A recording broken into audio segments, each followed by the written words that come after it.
नमस्कार विद्यार्थी मित्रांनो, मी डॉक्टर संजय पगार, सहयोगी प्राध्यापक भूगोल विभाग. विद्यार्थी मित्रांनो, मराठा विद्या प्रसारक समाजाचे केआरटी आर्ट्स, बीएच कॉमर्स आणि AM science, popularly known as KTHM college Nashik यातर्फे मी आपल्या सर्वांचं या ऑनलाईन व्हिडिओ लेक्चर सिरीज मध्ये सहर्ष स्वागत करतो. विद्यार्थी मित्रांनो, आज आपण FY BA वर्गातील सेमिस्टर 2 चा आपला जो पेपर आहे ह्युमन जॉग्राफी म्हणजेच मानवी भूगोल याचं प्रकरण क्रमांक 3 सेटलमेंट म्हणजे वसाहत याला आपण सुरुवात करणार आहोत.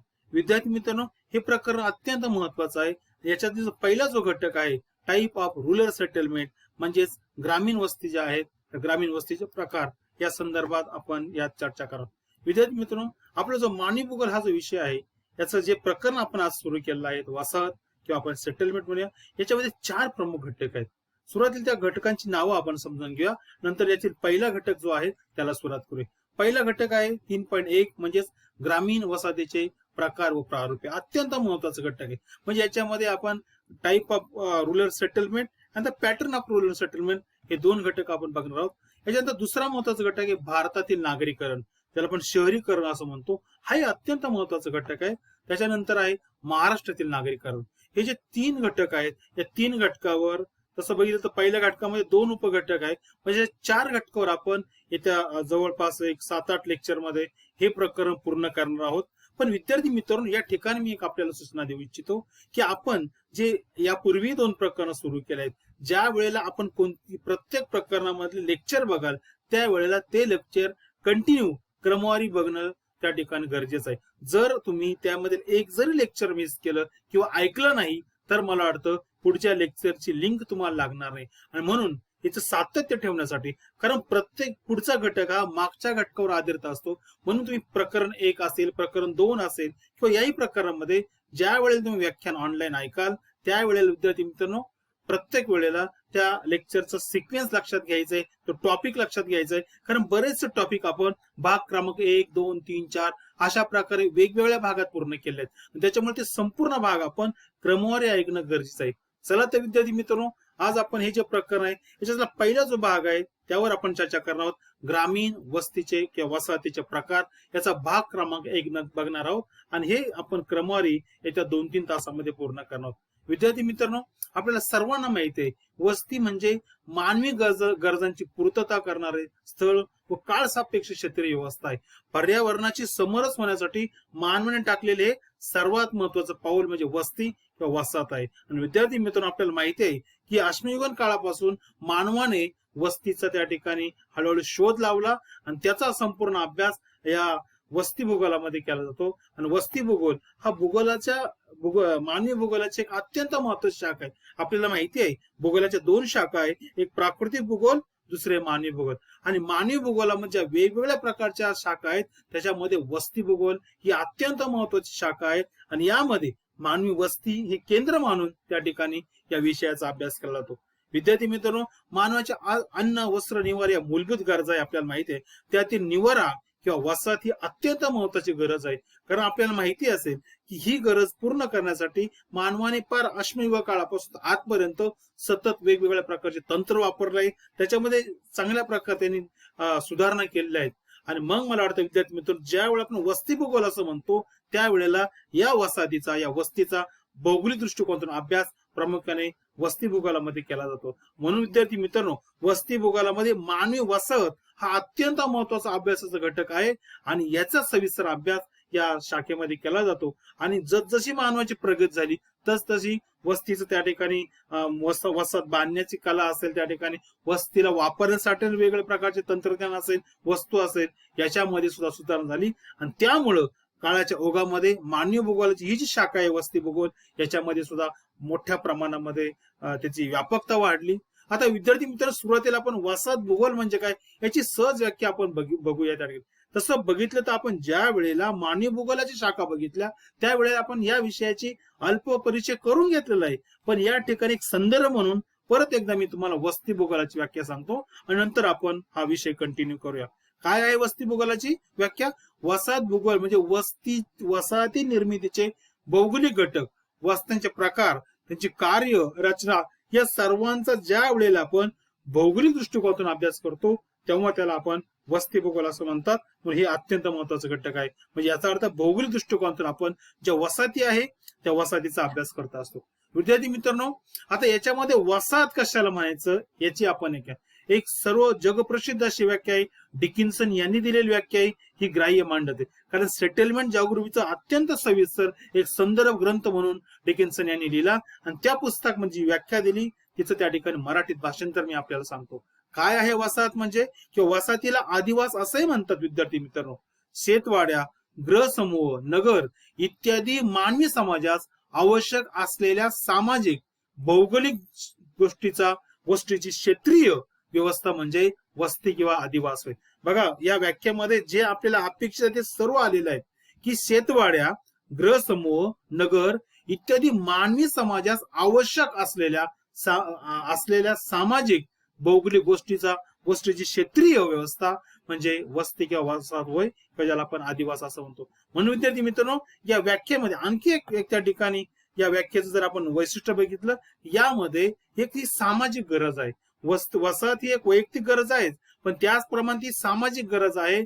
आणि या दृष्टिकोनातून तिची निर्मिती ज्या वेळेला होते ना विद्यार्थी मित्रांनो, त्यावेळेला भौगोलिक घटक अत्यंत महत्वाचे असतात. कारण ज्या ठिकाणी हे भौगोलिक घटक अनुकूल आहेत अशा ठिकाणी वसाहतीची निर्मिती होते. तुम्ही बघा कोणती वसाहत बघा, प्राचीन काळापासून तर अलीकडच्या काळामध्ये तुम्हाला वसाहतीची विकास किंवा वसाहतीची त्या ठिकाणी व्यापकता अशाच ठिकाणी आढळेल ज्या ठिकाणी मोठ्या प्रमाणामध्ये भौगोलिक घटक त्या ठिकाणी अनुकूल आहेत आणि अशा ठिकाणी त्या वस्तीची व्यापकता वाढलेली आहे.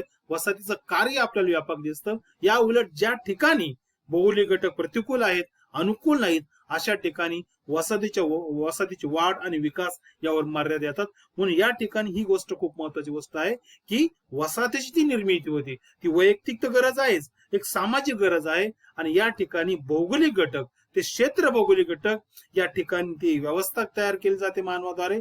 आणि म्हणून या व्याख्येमध्ये हे 2-3 घटक किंवा हे 2-3 जे शब्द आहे ते अत्यंत महत्वाचं आहे.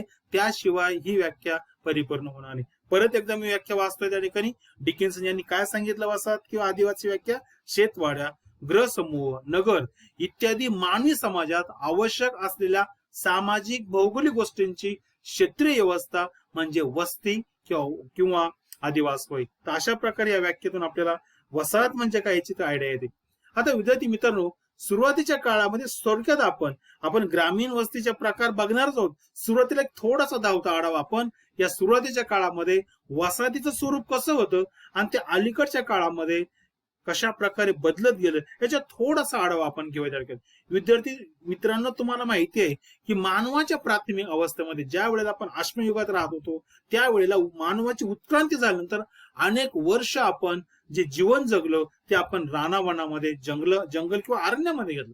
त्या काळामध्ये मानव काय करायचा, आपली अन्न ही गरज पूर्ण करण्यासाठी फळं असेल, कंदमुळं असेल किंवा इतर त्या ठिकाणी झाडाच्या अनेक झाडापासून जे वेगवेगळ्या प्रकारच्या वस्तू मिळतात त्या खाऊन आपली उपजीविका करायचं.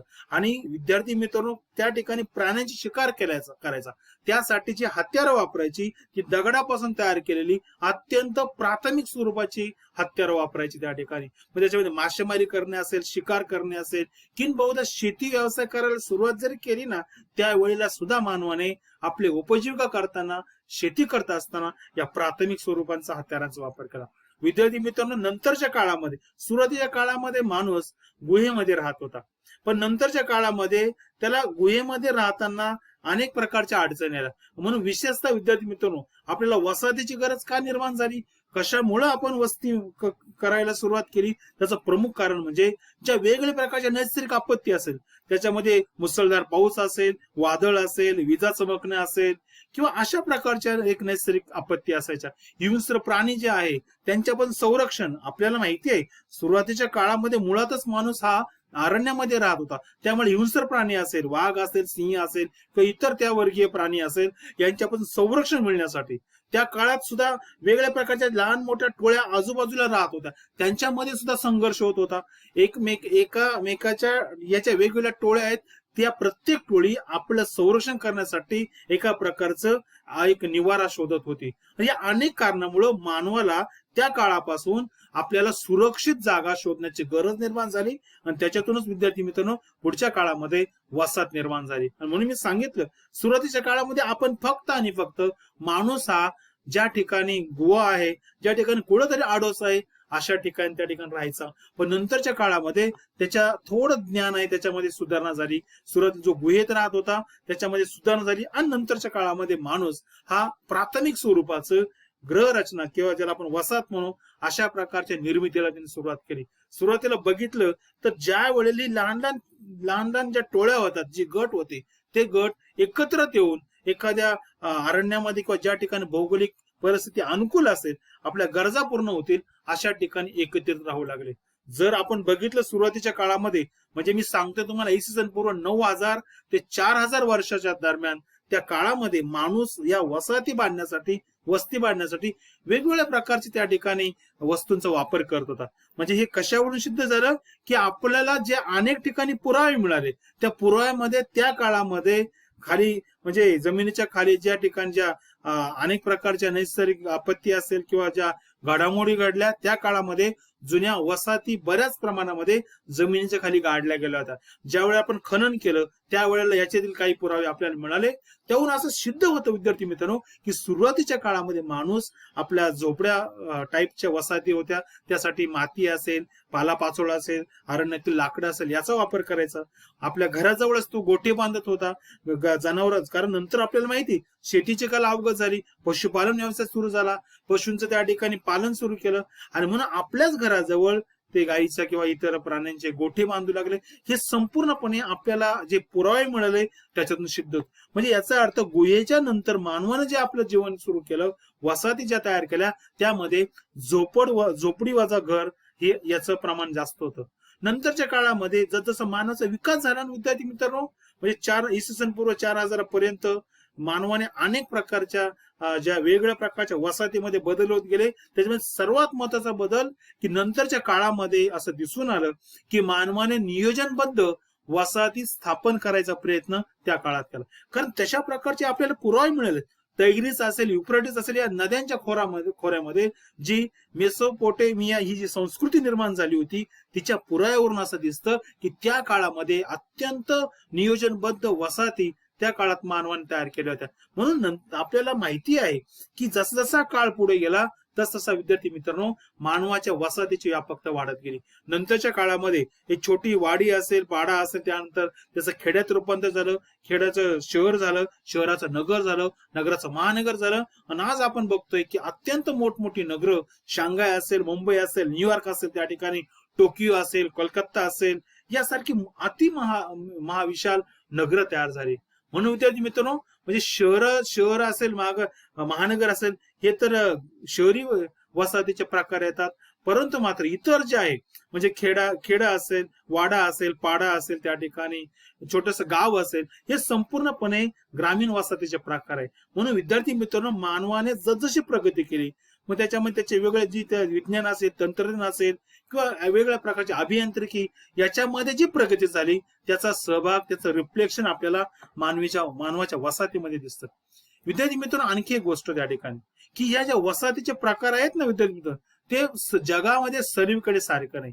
जिथली भौगोलिक परिस्थिती काय किंवा इतर जे हवामान असेल त्या ठिकाणी किंवा इतर जी तिथले अरण्य असेल किंवा मग पाणी पुरवठ्याची सोय असेल त्या ठिकाणी, खनिजे असेल, या सर्वांचा परिणाम मानवाच्या वसाहतीवर झाला. विशेषतः आपल्या अभ्यासक्रमाचा भाग म्हणून आपण फक्त आणि फक्त ग्रामीण वसाहतीचे प्रकार आपण लक्षात घेतोय. मग सुरुवातीला आपण जे प्रकार आहेत एकूण 4 प्रकार आहेत. त्याच्यात पहिला प्रकार आहे विकृत किंवा एकाकी ग्रामीण वसाहती, दुसरा प्रकार आहे केंद्रीय किंवा सघन ग्रामीण वसाहती, तिसरा प्रकार आहे संमिश्र किंवा संयुक्त ग्रामीण वसाहती आणि चौथा आहे विखंडित ग्रामीण वसाहती. त्याच्यापैकी पहिला जो प्रकार आहे तो आपण लगेच सुरुवात करूया, विखुरित किंवा एकाकी ग्रामीण वसाहती, ज्यालाच इंग्रजीमध्ये आपण स्कॅटर्ड सेटलमेंट असं म्हणतो. सुरुवातीला आपण त्याची व्याख्या बघूया. अत्यंत सोपी व्याख्या विद्यार्थी मित्रांनो, शब्दामध्येच तुम्हाला सर्व कळतं.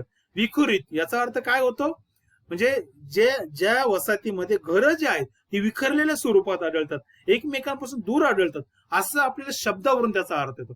बघा त्याची पहिली व्याख्या एकदम सोपी व्याख्या आहे, सहज तुमच्या लक्षात राहील. काय आहे, जेव्हा वसाहतीमधील घरे एकमेकांपासून दूर अंतरावर असतात तेव्हा त्या वसाहतीला काय म्हणतात, त्या ठिकाणी विखुरित वसाहती किंवा एकाकी वसाहती. म्हणजे या वसाहतीमध्ये जर बघितलं तर घरातलं जे अंतर आहे, दोन घरांमधलं अंतर आहे ते दूर असतं त्या ठिकाणी. म्हणजे याचा अर्थ काय झाला, ज्या वसाहतीमध्ये घरं जे आहेत एकमेकांपासून दूर अंतरावर असतात अशा वसाहतीला आपण विखुरित किंवा एकाकी ग्रामीण वसाहत असं म्हणतो. आणि विद्यार्थी मित्रांनो, आणखी एक व्याख्या आहे, अजून एक शास्त्रीय व्याख्या आहे. काय आहे? भौगोलिक अडथळ्यामुळे शेतीच्या उद्देशाने ज्या वसाहतीमधील घरे दूर दूर अंतरावर विखुरलेले असतात अशा वसाहतींना विखुरित किंवा एकाकी किंवा प्रकीर्ण ग्रामीण वसाहत असं म्हणतात किंवा वसाहती असं म्हणतात. विशेषतः अशा प्रकारच्या वसाहतीचा प्रकार ग्रामीण भागातच आढळतो, म्हणून हे सर्वात महत्वाचं आहे. म्हणजे पहिली व्याख्या आणि दुसऱ्या व्याख्यामध्ये काय फरक आहे? दुसऱ्या व्याख्यामध्ये भौगोलिक अडथळा हा शब्द वापरलाय. आणि सर्वात महत्वाचं विखुरित जे बघितलं तुम्ही, आजही तुम्ही बघा ग्रामीण भागामध्ये किंवा जगामध्ये कुठेही बघा त्या ठिकाणी, थोडं युरोपियन देशामध्ये किंवा उत्तर अमेरिकेमध्ये थोडंसं स्ट्रक्चर थोडं वेगळं असेल, पण इतरता बघितलं तर ही जी वसाहत आहे ग्रामीण भागामध्ये विखुरित प्रकारची ग्रामीण वसाहत, ही प्रामुख्याने शेतीचा विकास ज्या ठिकाणी झालेला आहे, शेतीचा प्रदेश ज्या ठिकाणी जास्त आहे अशा ठिकाणी प्रामुख्याने आढळतो. इतर ठिकाणी आढळतात असं नाही की तिथं आढळत नाही, पण त्याचं प्राबल्य कुठं आहे, त्याचं प्रमाण कुठे जास्त आहे? शेतीच्या प्रदेशामध्ये. म्हणून या पहिल्या व्याख्यामध्ये हे सर्वात महत्वाचं आहे की ज्या वसाहतीमध्ये घरं जे एकमेकांपासून विखुरलेले आढळतात अशा प्रकारच्या वसाहतीला विखुरित किंवा एकाकी ग्रामीण वसाहत असं म्हणतात. ही आपली पहिली व्याख्या आहे. आता आपण ही जी वसाहत आहे त्याची काही वैशिष्ट्य बघूया. आपण कशामुळे ही वसाहत ओळखायची कशी, त्याची वैशिष्ट्य काय आहे बघा. आकृतीमध्ये तुम्हाला दिसतं, पण पहिलं आपण व्याख्यात आहे पाहिलं तेच मी परत सांगतो. पहिलं वैशिष्ट्य काय आहे? विखुरलेल्या वस्तींचं, ग्रामीण वस्तींचं, दोन घरांमधील अंतर. बघा या ठिकाणी घरांमधलं अंतर बघा, त्या ठिकाणी कोणतेही दोन घरं अत्यंत जवळ नाहीये, त्या ठिकाणी जवळ नाही, तर त्याच्यामधलं अंतर काय आहे? जास्त आहे. हे आपल्याला आकृतीमधून दिसतं. हे याचं पहिलं वैशिष्ट्य आहे. दुसरं महत्वाचं वैशिष्ट्य, लोकसंख्या कमी. आपल्याला माहिती आहे ग्रामीण भागामध्ये तुलनेनं लोकसंख्या कमी आहे, आणि ज्या वेळेला आपण घरांचा विचार करतो ते घरं विखुरलेल्या स्वरूपात असतात. घरांची मर्यादा असते. साधारणपणे एका वस्तीमध्ये कदाचित 50-60 घरं असतील किंवा त्याच्यापेक्षा कमी असतील त्या ठिकाणी. म्हणून प्रत्येक घरामध्ये त्या काळामध्ये लोकसंख्या कमी होती, आणि अलीकडच्या काळामध्ये सुद्धा अनेक प्रकारचे लोकसंख्या नियंत्रक कायदे किंवा त्याची गरज निर्माण झाल्यामुळं बऱ्याच प्रदेशामध्ये कुटुंबाचा आकार हा कमी झालेला आहे. मग म्हणून त्या ठिकाणी लोकसंख्या कमी आढळते. महत्वाची गोष्ट म्हणजे मुळातच त्या ठिकाणी घरांची संख्याच कमी आढळते, आणि त्यातही परत त्या ठिकाणी त्याला अंतर जास्त आहे. म्हणून एकंदरीत विचार केला आपण लोकसंख्येची घनता या अर्थाने म्हणूया, लोकसंख्या या अर्थाने म्हणूया, दोन्ही बाबतीमध्ये या ठिकाणी लोकसंख्या कमी आढळते, लोकसंख्येची घनता कमी आढळते. सुविधा कमी असतात, हे अत्यंत महत्वाचं आहे. कारण ज्या वेळेला विद्यार्थी मित्रांनो घरच कमी आहे, लोकसंख्याच कमी आहे, त्या मानानं त्या ठिकाणच्या निर्माण करणाऱ्या सार्वजनिक सुविधा असतील त्या ठिकाणी त्याचे प्रमाण कमी असतं. हे अत्यंत महत्वाचं वैशिष्ट्य आपल्याला सांगतात. आरोग्य उत्तम असते, सर्वात महत्वाचं चांगलं वैशिष्ट्य आहे विद्यार्थी मित्रांनो. नंतर आपण एक गुण, एक फायदा म्हणून याचा विचार करू. इथं फक्त लक्षात ठेवा, ग्रामीण भागामध्ये ज्या वेळेला आपण त्या लोकांचं आरोग्य लक्षात घेतो त्यावेळेला एकंदरीत त्या ठिकाणी गर्दी नसते, लोकसंख्या कमी असते, आणि आजूबाजूचं वातावरण म्हटलं तरी अति प्रदूषित नसतं. त्या ठिकाणी सौंदर्य, त्या ठिकाणचं तिथलं निसर्ग स्वच्छता असेल किंवा मग पर्यावरणाचा समतोल असेल, तो इतर प्रदेशापेक्षा तुलनेनं चांगला असतो. म्हणून अशा प्रदेशामध्ये जे लोक राहतात त्या लोकांचं आरोग्य उत्तम असतं. हे अत्यंत महत्वाचं वैशिष्ट्य आहे. नंतर वस्तीचा आकार कमी असतो. मुळातच त्या ठिकाणी अनेक प्रकारच्या मर्यादा येतात, आणि विशेषतः शेतीच्या प्रदेशामध्ये कोणत्याही प्रदेशामध्ये तुम्हाला अतिविशाल अशा वस्त्या दिसणार नाही. म्हणून हे सर्वात महत्वाचं वैशिष्ट्य आहे की या वस्त्यांचा आकार, त्याची व्यापकता जी आहे तुलनेनं कमी असते. म्हणून हे एक वैशिष्ट्य आपल्याला सांगतात. त्याच्यानंतर त्याचे फायदे आहेत. ही जी ग्रामीण वसाहतीचा प्रकार आहे, विखुरलेल्या वस्त्या किंवा वसाहत, याचा सर्वात महत्वाचं वैशिष्ट्य आपण बघितल्यानंतर काय, पहिला जो फायदा आहे ना विद्यार्थी मित्र, सर्व या वसाहतीचा फायदा म्हणजे या अनेक वसाहती प्रामुख्याने शेतीच्या प्रदेशात विकसित झालेल्या आहेत, केंद्रित झालेल्या आहेत किंवा त्या ठिकाणी आढळतात. म्हणून ती लोक तिथंच राहतात, त्यांच्या आजूबाजूला शेती असते, म्हणून त्यांचा त्या ठिकाणी ते अधिकाधिक वेळ शेतीला देऊ शकतात. येण्याचा जाण्याचा वेळ त्यांचा वाचतो, कारण शेतीचा प्रदेश जवळच असतो. त्यामुळे तो अधिक वेळ शेतीच्या कामासाठी देतात. म्हणून हे सर्वात महत्वाचं वैशिष्ट्य किंबहुदा फायदा आपल्याला या वसाहतीचा सांगतात. दुसरं महत्वाचं वैशिष्ट्य काय आहे की मी सांगितलं की जास्तीत जास्त या वसाहती शेतीच्या प्रदेशात असतात किंवा गवताळ प्रदेशात असतात. अशा ठिकाणी पशुपालन हा जोड उद्योग किंवा आपण त्या ठिकाणी शेतीपूरक व्यवसाय केला जातो, त्याचाही फायदा या ठिकाणी दिसतो. म्हणून जनावर पाळणं त्या ठिकाणी शेळी असेल, गाय असेल, बैल असेल, म्हशी असेल किंवा इतर प्रदेश ज्या ज्या प्रदेशामध्ये हवामानानुसार जे जे त्या ठिकाणी जनावर असेल, पाळीव प्राणी असेल, याचं पालन केलं जातं. हे अत्यंत महत्वाचं वैशिष्ट्य आहे. भारताचा विचार केला तर अशा प्रदेशमध्ये विशेषतः शेळी पालन असेल किंवा मग गाई पालन असेल, म्हशींचं पालन असेल, अशा प्रकारचे व्यवसाय केले जातात. दुग्ध व्यवसाय यामुळे विकसित होतो. हे सर्वात महत्वाचं वैशिष्ट्य आपल्याला सांगता येतं. नंतर शेती उत्पादनात वाढ होती. मित्रांनो, हे अत्यंत महत्वाचं आहे, कारण जितकं तुम्ही शेतीमध्ये त्या ठिकाणी लक्ष घालाल, जितकं तुम्ही श्रम कराल आणि तितकं साहजिकच आपलं उत्पादन वाढतं. आणि त्याच्यामुळे विद्यार्थी मित्रांनो, हा एक अत्यंत महत्वाचा फायदा या वसाहतीच्या प्रदेशामध्ये आढळतो की शेतीचं उत्पादन तुलनेनं चांगलं वाढतं त्या ठिकाणी. त्याच्यानंतर श्रमशक्तीचा पुरेपूर वापर होतो. हे सर्वात महत्वाचं. मी पहिलं जे वैशिष्ट्य सांगितलं ना विद्यार्थी मित्र, त्याला धरूनच हे आहे की ज्या वेळेला शेतीचा प्रदेश जर आपल्यापासून दूर अंतर असलं ना, येण्या जाण्याला आपला बराचसा वेळ जातो. पण मुळातच शेतीच त्या ठिकाणी आहे, या वसाहतीच्या प्रदेशात असल्यामुळं येण्या जाण्याचा वेळ वाचतो आणि ती लोक अधिक वेळ त्या ठिकाणी आपल्या शेतीच्या कामामध्ये देऊ शकतात, श्रम त्या ठिकाणी देऊ शकतात. म्हणून त्या ठिकाणी श्रमाचा अपव्यय होत नाही, श्रम वाचतं आणि ते श्रम मानव कुठे शेतीसाठी खर्च करतो, त्याचा फायदा शेतीच्या उत्पादनामध्ये होतो, उत्पादकता वाढते. म्हणजे प्रत्येक फायदा या ठिकाणी शेतीच्या दृष्टिकोनातून जो होतो तो या वसाहतीमध्ये होतो. त्याच्यानंतर आणखी एक महत्वाचं वैशिष्ट्य विद्यार्थी मित्रांनो, की मी सांगितलं की सुरुवातीला सांगितलं, परत एक सांगतो, आरोग्याच्या दृष्टिकोनातून ही वसाहत किंवा हा वसाहतीचा प्रकार अत्यंत चांगला आहे. आणि या प्रदेशामध्ये तुलनेनं इतर प्रदेशापेक्षा मानवाचं आरोग्य, तेथील लोकांचं आरोग्य चांगलं असतं. हा एक गुण किंवा फायदा या वसाहतीचा आपल्याला सांगतो. पण विद्यार्थी मित्रांनो, आणखी एक आहे की सर्वात महत्वाचं सामाजिक स्वास्थ्य किंवा सामाजिक दृष्टिकोन एक अत्यंत महत्वाचा फायदा आहे, त्याचा गुण म्हणता येईल त्या ठिकाणी. की घर दूर दूर असल्यामुळे काय होतं, गावामध्ये कलह असेल, भांडणं असेल किंवा इतर गोष्टीचं त्या ठिकाणी होत नाही, वादविवाद होत नाही, राजकारण जास्त होत नाही. आणि या गोष्टीपासून ते गाव, ती वसाहत मुक्त असते. आणि त्याच्यामुळे त्या गावामध्ये एका प्रकारे शांततेचं, मैत्रीचं आणि एका सामंजस्याचं वातावरण असतं, जे तुम्हाला ज्या वेळेला लोक एकत्र असतील, जास्त गजगज असेल, त्या ठिकाणी जास्ती गर्दी असेल, अशा ठिकाणी जे वाद होतात, भांडणं होतात, कलह होतात, ते या ठिकाणी खूपच, एखादा अपवाद असेल, नाही असं नाही, होतच नाही असं नाही, अपवाद असेल पण त्याची संख्या अत्यंत कमी असते. म्हणून हा एक आपल्याला एक फायदा सांगतात. पण विद्यार्थी मित्रांनो, या ठिकाणी काही तोटे आहेत. जर आपण तोटे बघितले तर सर्वात महत्वाचा पहिला तोटा आहे की या विखुरलेल्या वस्तीमध्ये संरक्षण करण्याचा प्रश्न. ज्या वेळेला एखादं संकट येतं, मुळातच त्या ठिकाणी घरं एकमेकापासून दूर असतात, त्यामुळे लवकर लोकांना समजत नाही. आज शेजारच्या घरी जर काही संकट आलं तरी कळत नाही, कारण घरामध्ये अंतर असतं आणि लोक एकमेकांपासून दूर अंतर असल्यामुळे एकीनं त्या संकटाला तोंड देऊ शकत नाही. म्हणून त्या ठिकाणी संरक्षणाचा प्रश्न निर्माण होतो. इतर आणि सर्वात महत्वाचं, शासन असेल, तिथं स्थानिक शासन असेल, त्यांना वैद्यकीय सुविधा किंवा इतर सुविधा असेल, वाहतूक असेल, दळणवळण असेल, आरोग्य सुविधा असेल, या सुविधा अशा विखुरलेल्या वस्तीमध्ये देणं अवघड जातं.